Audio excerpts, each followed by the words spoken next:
오늘 말씀 제목은 갈라디아서 강의 2장 1절 부분입니다. 과학사에서 가장 유명한 논쟁 중 하나는 미적분학을 누가 만들었는가입니다.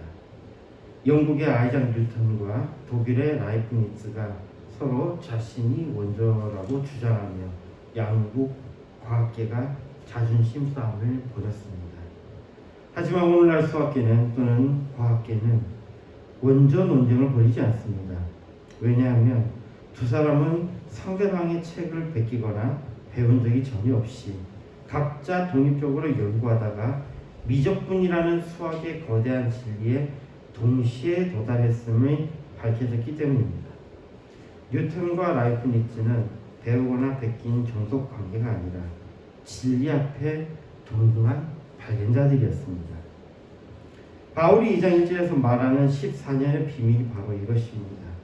예루살렘 유대주의자들이 보기에는 예루살렘이 원조고 바울은 아류 같았지만 바울은 예루살렘에서 배워간 적이 없었습니다.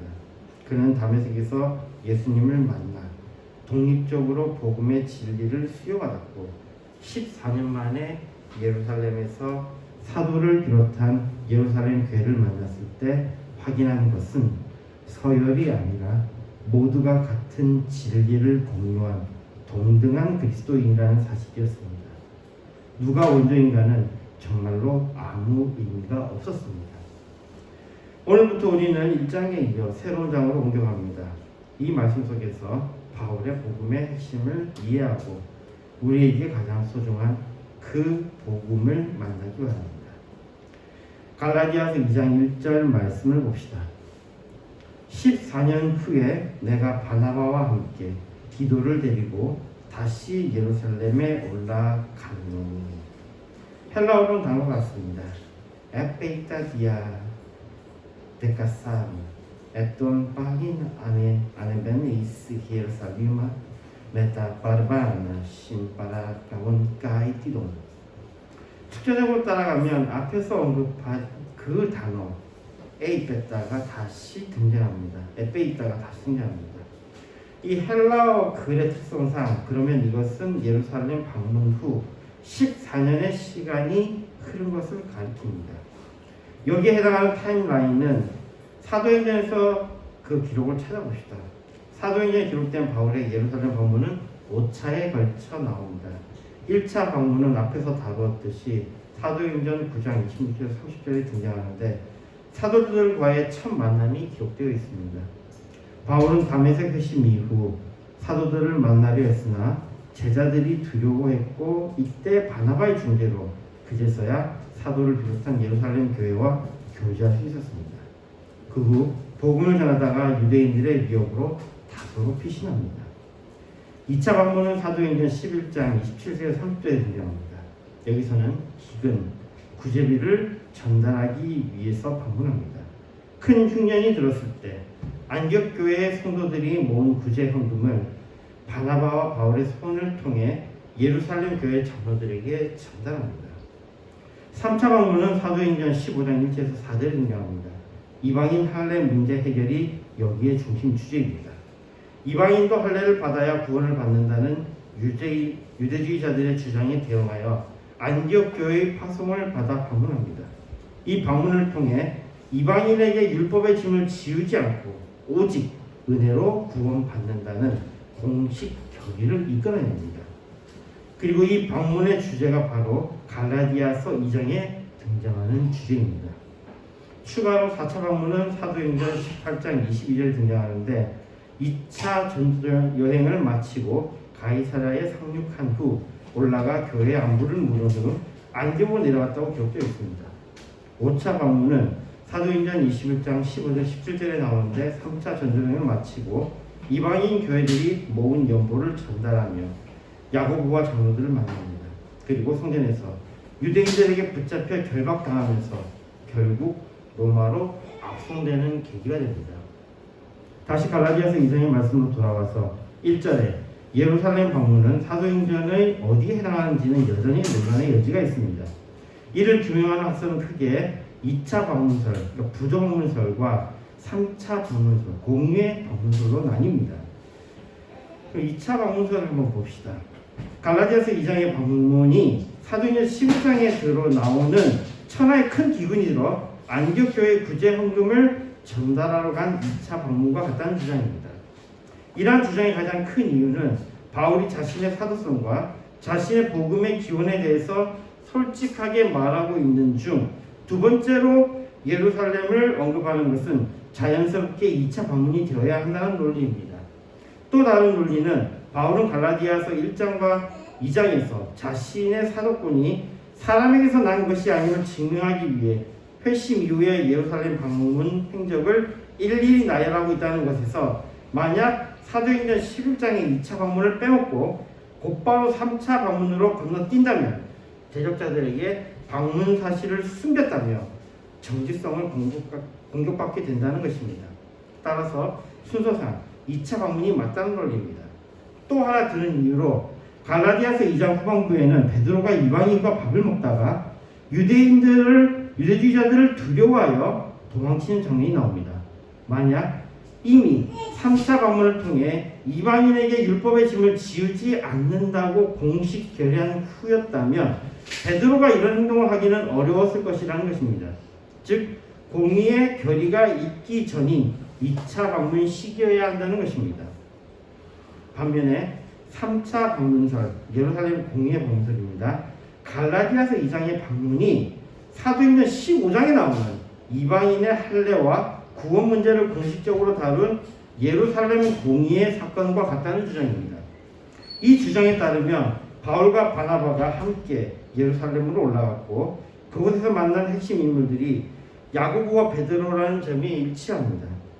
또 사도행전 11장의 2차 방문은 오직 기근 구제가 목적이었던 반면 사도행전 15장과 갈라디아서 2장은 모두 이방인에게 할례를 행하고 율법을 지키게 해야 한가라는 복음의 본질적인 문제를 두고 격렬한 토론을 벌이는 부분입니다. 갈라디아서 2장 3절에서 이방인인 디도에게 억지로 할례를 받지 않게 했다는 내용이 이를 뒷받침합니다. 그리고 갈라디아서 2장 9절에서 예루살렘의 기둥 같은 사도들이 바울에게 친교의 악수를 하며 바울은 이방인에게로 자신들은 유대인에게로 가기로 약속합니다. 이는 사도행전 15장의 공회라는 거대한 공식적 자리가 아니고서는 일어나기 힘든 예루살렘 교회와의 합의라는 논리입니다. 이에 반하여 2차 방문 때 기근 중이라 사도들이 예루살렘을 비웠거나 그런 거대 담론을 나눌 상황이 아니었다고 봅니다. 그러면 저는 개인적으로는요, 어떤 걸 지지하냐면요, 저는 개인적으로는 3차 방문을 지지합니다. 일단 주제가 일치하기 때문이기도 하고 헬라어의 에페이타를 또 주목해 본다면 적어도 1차 방문 후에 14년이 지난 것으로 봐야 하니 3차 방문이 적절치 않은가 생각합니다. 그것 말고도 오히려 2차가 아니어도 된다는 것에 대한 소거법으로 생각해 보는 것도 좋을 듯 합니다. 2차를 주장하는 것의 첫 번째가 바울의 사도권이나 복음의 기원에 관한 이야기에서 진실성을 위해서는 다음에 나오는 것은 정말로 두 번째가 되어야 한다는 것인데 갈라디아서 2장은 적어도 바울은 여기서 자신의 사도권이나 복음의 기원에 대해서 더 이야기할 필요가 없어 보입니다. 이미 1장에서 충분히 말한 것을 보이기 때문입니다. 그리고 2장에 와서는 바울의 말의 태도가 분명히 바뀝니다. 자신을 변호하는 모습이 아니라 오히려 당당한 한 사람의 그리스도인으로 그의 활동에 대해서 감사함으로 언급하고 있기 때문입니다. 또 1장에서 언급한 것으로 충분하지 않은 사람이 더욱더 많이 언급한다고 해서 설득될 것도 아니고 그러니 1장만으로 오히려 충분히 설명했다고 생각합니다. 그 다음으로 베드로에 대한 책망에 대해서는 사도행전 10장에서 이미 베드로가 이방인과 함께 먹는 것에 대해서 비난한 사람들을 향한 베드로의 적극적인 변명 부분입니다. 사도행전 11장 17절입니다. 그런즉 하나님이 우리가 주 예수 그리스도를 믿을 때에 주신 것과 같은 선물을 저희에게도 주셨으니 내가 누구건데 하나님을 능히 맡겠느냐 하더라. 베드로가 참 이때 담대하게 이야기합니다. 이방인들과 같이 먹던 자기를 힐난하는 사람들에 대해서 담대하게 이와 같이 말했습니다. 베드로의 이러한 태도는 오히려 공의의 후에 나올 수 있는 태도라는 것을 우리가 주목할 필요가 있습니다. 그러나 저는 이 부분도 인간에 대한 이해가 있다면 충분히 다르게 생각할 수 있다고 생각합니다. 이렇게 한 번 당한 베드로가 다음번에는 오히려 이런 일 때문에 더 피할 수도 있다는 것입니다. 우리 그 군대 갈 때 이런 이야기 많이 하거든요. 가스실에 한 번 들어간 사람이 다음번 가스실에도 더 잘 들어갈 거라고 이야기하지만 가스실을 한 번 들어가 본 사람은 가스실을 다시는 들어가지 않으려고 합니다. 그게 인간의 일반적인 모습이에요. 자기가 싫었던 것을 다시 안 하고 싶어 하거든요. 베드로가 이렇게 이방인들 때문에 애를 먹었는데 오히려 이것이 인간이라면 더 자연스러운 것입니다. 한번 크게 충격을 받으면 회피하는 것이 자연스러운 인간의 모습입니다. 그러니 2차로 한장한다는 견해는 설득력이 약해진다고 생각하면 오히려 3차로 보는 것이 합리적인 것입니다. 그리고 결정적으로 기근으로 돕기 위해 방문했을 때는 아무런 논의도 하지 않는 것이 오히려 자연스럽습니다. 한쪽에 힘이 빠져 있는 상황에 싸울 일이 있습니까? 그때는 그냥 밀어버리면 그만인 거잖아요. 1장의 마지막을 무덤덤하게 쓴 바울은 2장의 시작 역시도 무덤덤하게 14년을 언급합니다. 이것은 1장에서 충분히 자신의 복음이 다메섹 도상에서 만난 예수 그리스도로부터임을 강조함과 동시에 14년 동안 예루살렘과 단절되었다는 것으로 그의 복음에 대한 자신감을 드러내므로 또 한 번 그리스도께 직접 받은 복음이라는 강조 아닌 강조를 하고 있는 것으로 여겨집니다. 참고로 3차를 따르면 바울의 타임라인은 다음과 같이 결정됩니다. 가장 확실한 것, 역사적으로 검증된 것은 사도행전 18장 12절에 바울이 제2차 전도 여행 중 고린도에 18개월간 머물렀을 때에 갈리오가 아가야 총독되었을 때에 라고 기록되어 있는데 유대인들이 바울을 재판정에 고발한 사건입니다. 이 사건은 확인되는 것이 AD 51년에서 52년이기 때문에 산술적으로 계산하면 49년경이 3차 방문이 되며 오늘 말씀의 배경이 됩니다. 그리고 1차 전도 여행이 47년에서 49년이 될 것이고 이런 식으로 거슬러 올라가면 바울의 회심은 33년 정도가 됩니다. 33년 정도에는 무슨 일이 있었죠? 33년 정도에 무슨 일이 있었죠? 예수님의 사건이 있었죠. 자, 그리고 이후의 말씀에 따라 36년경인 예루살렘 1차 방문이 될 것입니다. 그런데 이렇게 생동적으로 역사를 구성해 보는 것은 성경을 알아가는 데 도움이 될 수도 있겠지만 바울이 원래 의도했던 것을 이해하기 위해서는 반드시 해야 하는 일은 아닙니다. 설령 우리가 어떤 것을 모른다고 하더라도 바울이 우리에게 전하는 것은 바울이 전하는 그 복음은 다메섹 도상에서 만난 우리를 위해서 십자가를 지신 사랑의 주님이시며 부활하시고 승천하신 재림의 구주 예수 그리스도이시며 그를 사도로 보내신 이도 바로 이분이시라는 것입니다. 아까 논의했던 것 중에서 바울이 33년도에 다메섹 도상에서 예수님 만났다고 했습니다. 그럼 우리가 지금 쓰고 있는 이 서기의 기원을 따르면 영년도가 예수님이 태어난 해가 되겠죠. 그럼 예수님은 30년간 일단은 자라나시고 3년간의 공생을 하셨으니까 예수님이 십자가에 지고 돌아가신 게 몇 년이 되는 겁니까? 33년이 되는 거잖아요. 그럼 그때 바울이 회심을 했다라고 하면 이것도 또한 맞는 것 같은데 안 맞아요. 맞는 것 같은데 안 맞습니다. 그래서 여러 가지를 또 이렇게 계산을 해보니까 지금 우리는 이것도 그냥 참고로만 알아둘 것이 영년도가 예수님이 탄생한 일로 알고 있지만 실제적으로 계산을 해보니까 영년도가 아니고 기원전 4년, 그러니까 영년보다는 한 4년 정도, 3년 정도 앞에 예수님이 태어나셨고 바울이 회심하기까지는 예수님과의 텀이 한 3년 정도의 텀이 있다고 그렇게 여겨지고 있습니다. 이것도 그냥 참고로 알아두시면 될 것 같습니다. 그러나 이러한 것들이 우리가 성경을 통해서 예수님의 구원에 관한 이야기를 이 구원에 관한 말씀을 우리가 이해하는 데 있어서는 크게 문제가 되지 않습니다. 말씀 맺겠습니다. 바울은 14년이라는 긴 시간을 당당하게 밝히며 자신은 예루살렘의 아류가 아님을 강조합니다. 이것은 단순히 자존심을 세우기 위함이 아니고 오히려 자신이 붙잡고 있는 이 복음이 세상의 그 어떤 권위나 순수와는 비교할 수 없는 크고 확실한 진리였기 때문입니다. 오늘 사는 우리에게 이러한 바울의 모습에서 다음의 것들을 생각해 보았으면 합니다.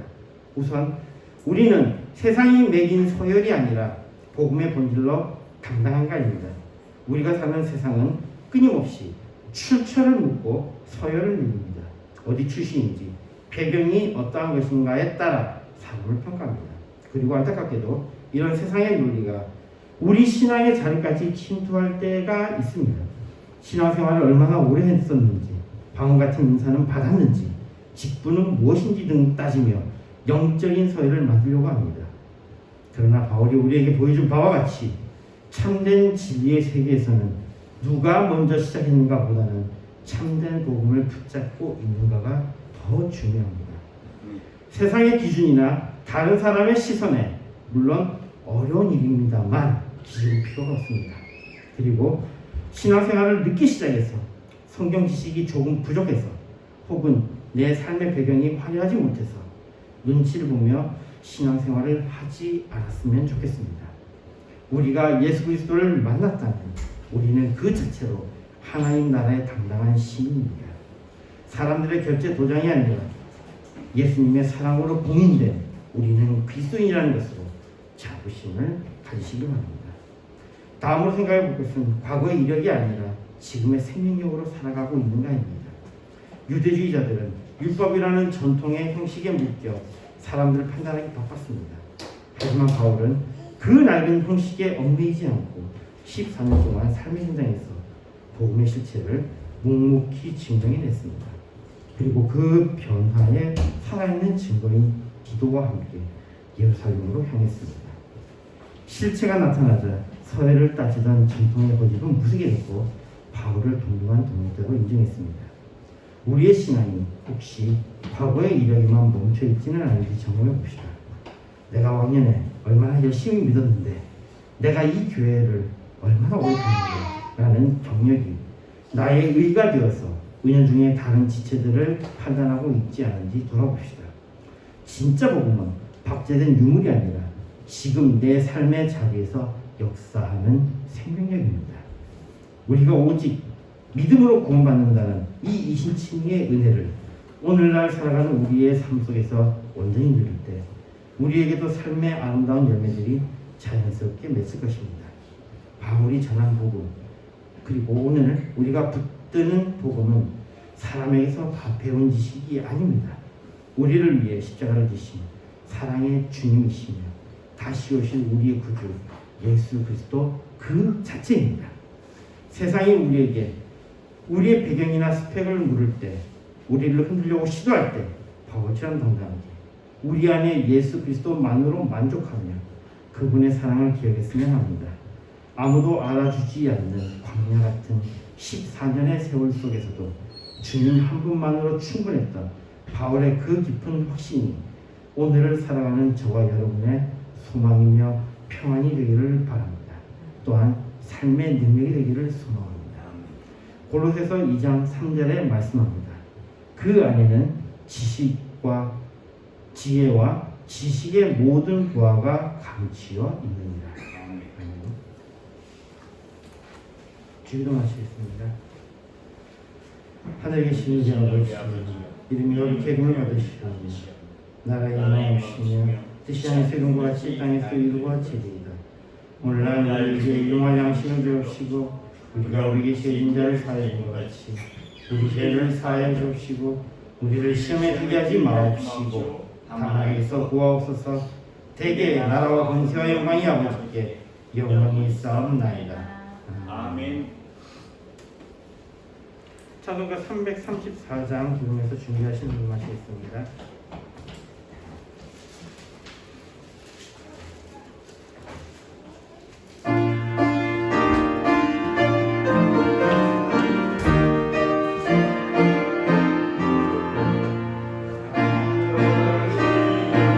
이 죄를 용서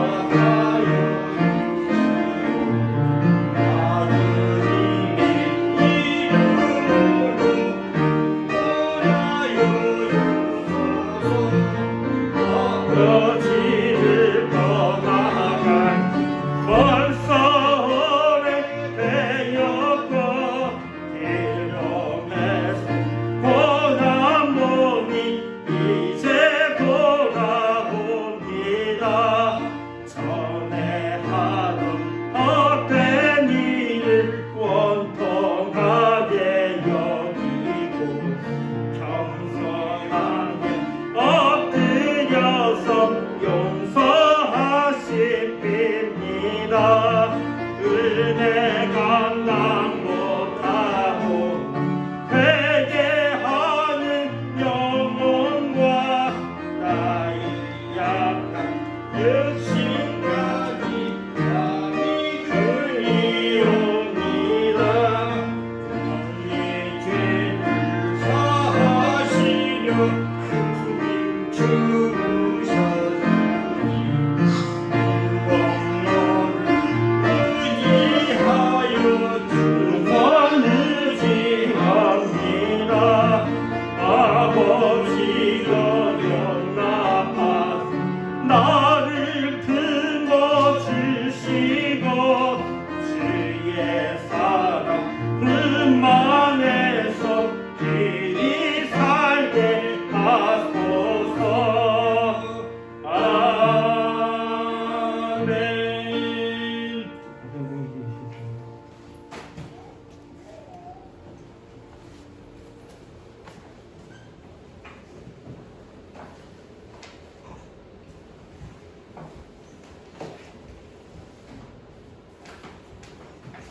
기도하겠습니다.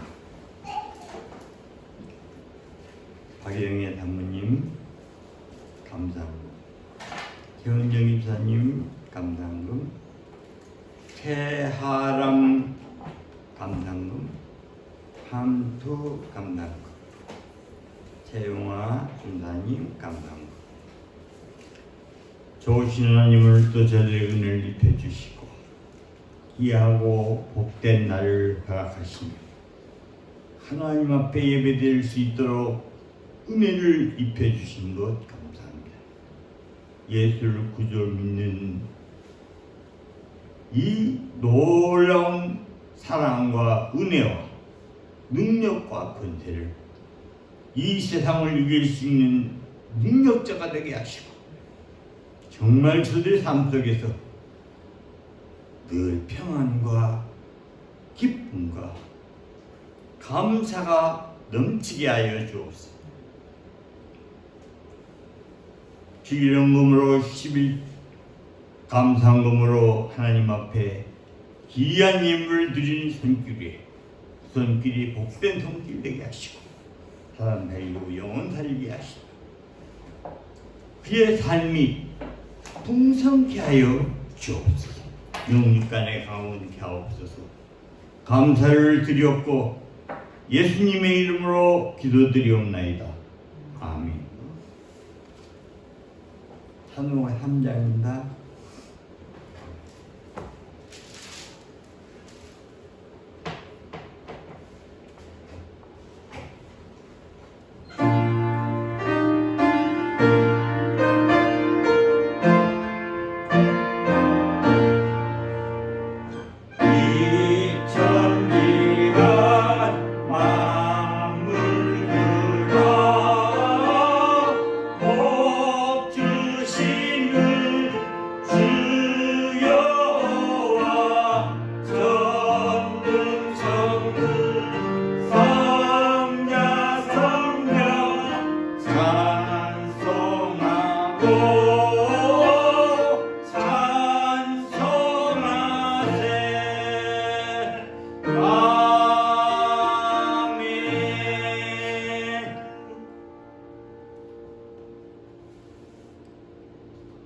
우리 구주 예수 그리스도의 은혜와 그 크신 하나님의 사랑과 성령님의 교통하심, 오늘 예배한 목양교회 사랑하는 모든 성도들, 머리 위에와 가정 위에와 하는 일 위에